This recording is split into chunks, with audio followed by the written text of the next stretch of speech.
Hello, welcome back to Sarah the Surrogate. In today's video, I'm going to answer Miss Amy's questions from a previous comment. She wanted to know two things: what's been the hardest part about being a surrogate, and then what's been the most embarrassing thing about this pregnancy. I would say one of the hardest things about being a surrogate is just coordinating everyone's schedule, at least for me. Not every surrogate's intended parents are going to go to all the appointments and whatnot, especially if they're not in the same state or even the same country. But like for me, of course, my intended parents want to go to all the appointments, which is fine. I don't mind at all.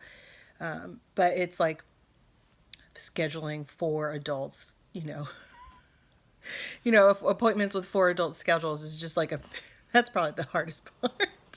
Because I generally try to make my appointments when my husband is at home in the morning before he goes to work so that I don't have to take my toddler. My older child is in pre-K, and so that's fine, but I love my 2-year-old, but she's a hot mess and really exhausting, and then trying to take her into the office is just a pain in the butt. So I try to avoid doing that.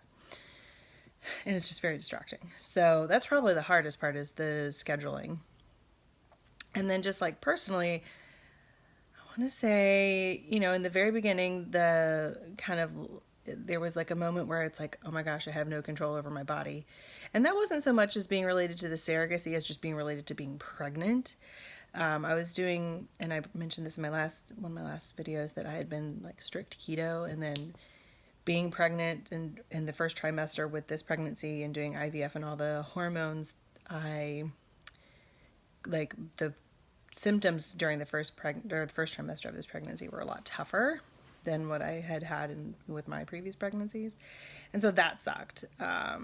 Just like not being able to eat my foods that I wanted to eat, and just like gaining weight pretty rapidly because I went from being really strict with my diet to, again, not.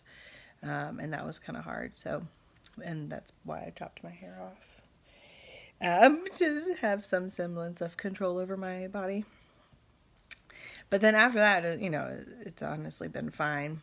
And then embarrassing things. Not really. Not really like too many things that are embarrassing, but I also just tend not to be embarrassed about most things that other people might be embarrassed about. But like Amy asked if I was super gassy or bloated. Not really. Again, when I stay away from carbs, I tend not to have those issues.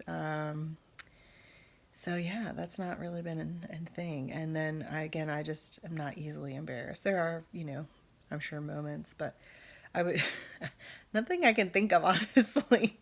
With this one, I tell the dads about certain cravings and discomforts, but like all of it's pretty normal things that don't bother me. Anyway, so yeah, that's our update. I'm, by the way, 32 weeks pregnant in this video, and I'm trying to think of upcoming exciting things that we have going on.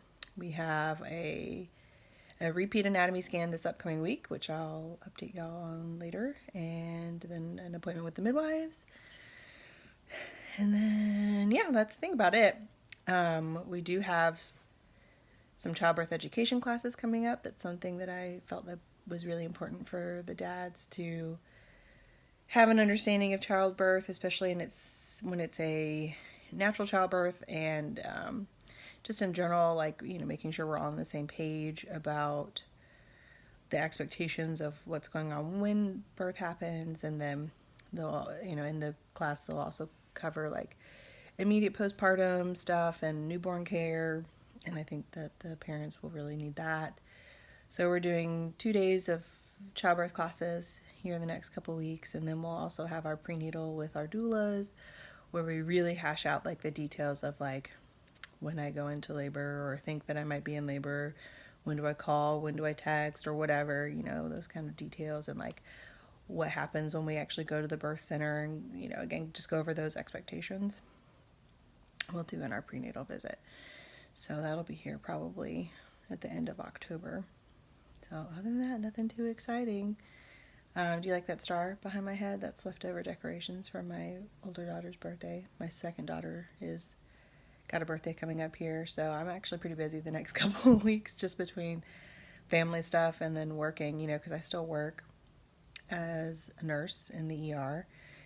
a local ER. And then I also am still running my referral business for Atlanta Birth Doula, so I still do all that. So I have a lot of events coming up this week. So I keep myself pretty busy. I don't stop working just because I'm pregnant, y'all. I haven't taken personal doula clients, but I'm still running my other referral agency. So yeah, other than that, chugging along here for this last month of October, and then, essentially come November, we'll hopefully have a baby. And then the pregnancy will be over. That'll be fun.